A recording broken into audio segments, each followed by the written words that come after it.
नमस्कार दोस्तों, आपका इस वीडियो में स्वागत है।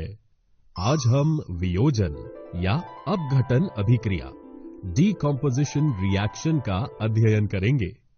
दोस्तों, जैसा कि आप जानते हैं, अभिक्रियाओं के कई प्रकार होते हैं और वियोजन या अपघटन भी अभिक्रिया का एक प्रकार है। आइए इसका अध्ययन करें।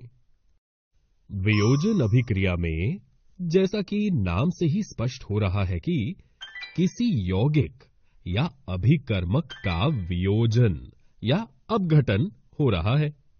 सरल भाषा में कहें तो एक बड़े पदार्थ का छोटे छोटे पदार्थों में टूटना ही वियोजन डीकॉम्पोजिशन है।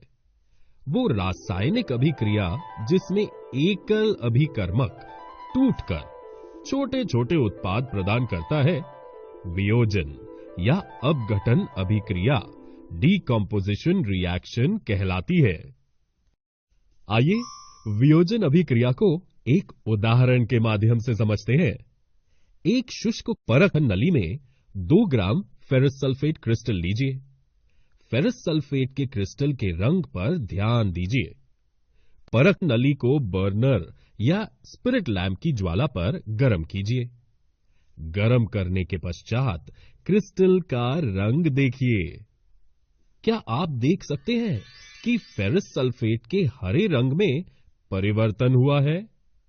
जी हां, क्रिस्टल का रंग हरे से सफेद हो गया है और साथ ही सल्फर के दहन से उत्पन्न उस अभिलक्षणिक विशिष्ट गंध को भी आप सूंघ सकते हैं। यदि इसे और तेज गर्म किया जाए तो आप देखेंगे इसका रंग भूरे काले में परिवर्तित हो जाएगा। अतः हम कह सकते हैं फेरस सल्फेट क्रिस्टल अपघटित होकर फेरिक ऑक्साइड, जिसका रंग भूरा है, सल्फर डाइऑक्साइड और सल्फर ट्राइऑक्साइड बना रहा है। तो दोस्तों, ये वियोजन अभिक्रिया का उदाहरण कैसे है? क्योंकि एक अभिकर्मक फेरस सल्फेट वियोजित होकर फेरिक ऑक्साइड, सल्फर डाइऑक्साइड और सल्फर ट्राइऑक्साइड बनाता है। इस अभिक्रिया में आप देख सकते हैं कि एकल अभिकर्मक फेरस सल्फेट FeSO4 अपघटित होकर छोटे छोटे पदार्थ जैसे ferric oxide Fe2O3, sulphur dioxide SO2 और सल्फर ट्राइऑक्साइड SO3 बनाता है। ये अपघटन या वियोजन का उदाहरण है। फेरस सल्फेट गर्म करने पर फेरस सल्फेट क्रिस्टल जल त्याग देता है और इसलिए क्रिस्टल के रंग में परिवर्तन आता है। इसके उपरांत ये फेरिक ऑक्साइड, सल्फर डाइऑक्साइड तथा सल्फर ट्राइऑक्साइड में वियोजित हो जाता है। फेरिक ऑक्साइड ठोस है, जबकि सल्फर डाइऑक्साइड तथा सल्फर ट्राइऑक्साइड गैस हैं। है ना ये रोचक? आइए वियोजन अभिक्रिया के एक और उदाहरण का अध्ययन करते हैं।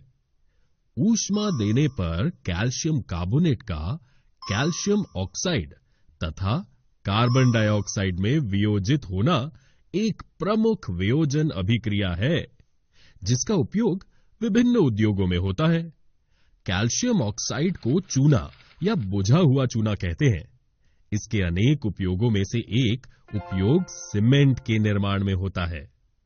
ऊष्मा के द्वारा की गई वियोजन अभिक्रिया को ऊष्मीय वियोजन, थर्मल डीकॉम्पोजिशन कहते हैं।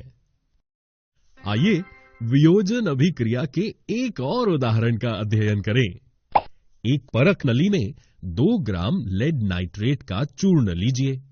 चिमटे में परख नली को पकड़कर ज्वाला के ऊपर रखकर इसे गर्म कीजिए। आप देखेंगे कि भूरे रंग का धुआं उत्सर्जित होता है। ये नाइट्रोजन डाइऑक्साइड NO2 का धुआं है। इसकी अभिक्रिया इस प्रकार होती है।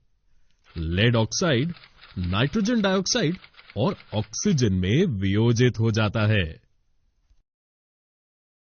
दोस्तों, आइए एक और रोचक वियोजन अभिक्रिया का अध्ययन करते हैं, जो है जल का वैद्युत अपघटन। जी हां दोस्तों, जल को हाइड्रोजन और ऑक्सीजन में अपघटित किया जा सकता है। जल में विद्युत धारा प्रवाहित करने से वो हाइड्रोजन H2 और ऑक्सीजन O2 में वियोजित हो जाता है। इस अभिक्रिया को हम इस तरह से दर्शा सकते हैं।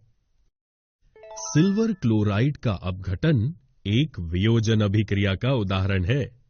ये अभिक्रिया करने के लिए एक चाइना डिश में 2 ग्राम सिल्वर क्लोराइड लीजिए। इसका रंग क्या है? इस चाइना डिश को थोड़ी देर के लिए सूर्य के प्रकाश में रख दीजिए। आप देखेंगे कि सूर्य के प्रकाश में श्वेत रंग का सिल्वर क्लोराइड धूसर ग्रे रंग का हो जाता है। प्रकाश की उपस्थिति में सिल्वर क्लोराइड का सिल्वर तथा क्लोरीन में वियोजन के कारण ऐसा होता है। इस अभिक्रिया को हम इस तरह लिख सकते हैं। ठीक इसी प्रकार सिल्वर ब्रोमाइड भी सूर्य के प्रकाश में सिल्वर और ब्रोमीन में वियोजित हो जाता है। ऊपर दी गई अभिक्रियाएं श्याम श्वेत फोटोग्राफी में प्रयोग की जाती हैं। अतः हमने देखा कि वियोजन अभिक्रिया में अभिकारक के तोड़ने के लिए ऊष्मा, प्रकाश या विद्युत की आवश्यकता होती है। जिन अभिक्रियाओं में ऊर्जा अवशेषित होती है उन्हें हम ऊष्मा शोषी अभिक्रिया एंडोथर्मिक रिएक्शन कहते हैं।